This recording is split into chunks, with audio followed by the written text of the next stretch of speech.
Hey guys, what's going on today? So as promised, I'm back the following day to finish off the little video we did on replacing the front bulkhead on this little Maxx.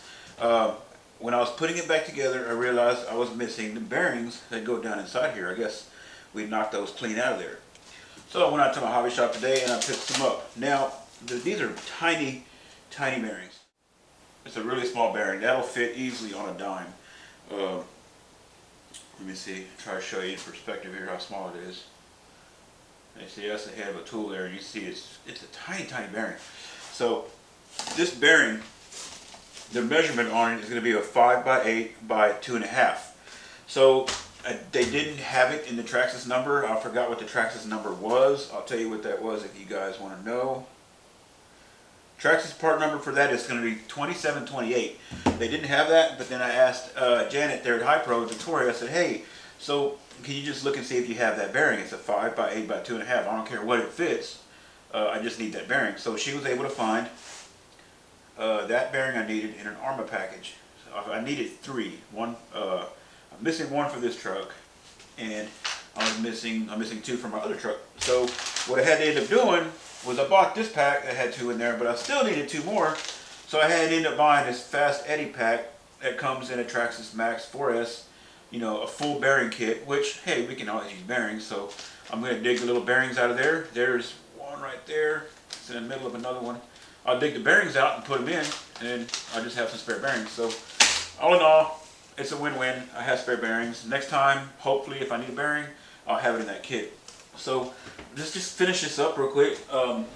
I even contemplated not doing it because I told you guys previously, you know, what was entailed and putting it together was really just popping them in there by hand and then 4 screws. But no, we're going to do this all the way. Let's do this on camera. Let's get this done right.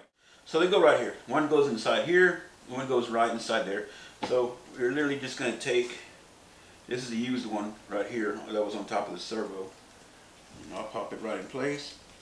See, it just pushes right down inside there. And then this one over here is a new one. Pops right down inside. Then, I thought I lost this one earlier. And I was like, oh my God, where's it at, where's it at? And I finally found it. It was stuck to my magnet. So when we put this chassis brace back on, there's a little dowel here and a little dowel here. Those dowels fit down inside the bearing. Here and here. So let's go ahead and put this on. Alright. So I'm going to go back under this wire here, like that. And then this front, this deal here, see there's a little tab that has to latch inside that hole. And you'll just have to put it in and bow it a little bit, like that, and pop right in. You'll hear it snap in. Here we go. There we go. Be sure both of those little deals are down inside that bearing there.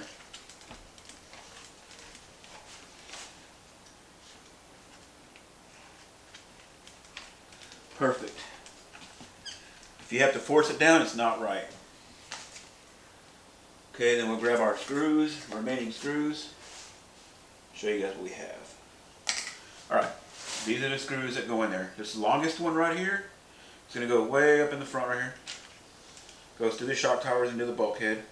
Then we're going to have 2 that look alike. They're machine head screws. We'll put one here, and we will put one right here.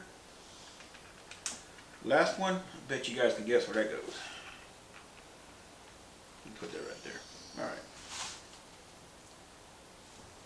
I had a chance to kind of tinker with my wife's X-Max last night. That new Saybox servo is awesome. I really like it. We haven't ran it yet. Just took it out in the yard and kind of messed with it a little bit. It was dark and didn't really do much, but I really like that servo. Alright, and I always recommend, always, to run these in and then just follow up, tightening up by hand.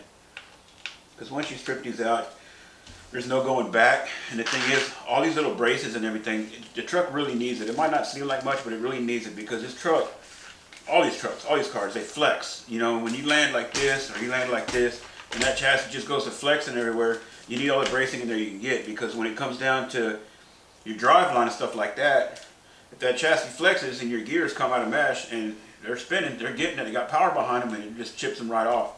So that's the importance of chassis braces and all that good stuff. We've got it all together. Now you guys know how to do a lower bulkhead. I also did show you how to do the upper. You just lift the parts out of it and swap them right over. That's all there is to it. If you guys liked this video, be sure you hit the like button down there. It doesn't do anything but put it in a little hidden album that you can always find later.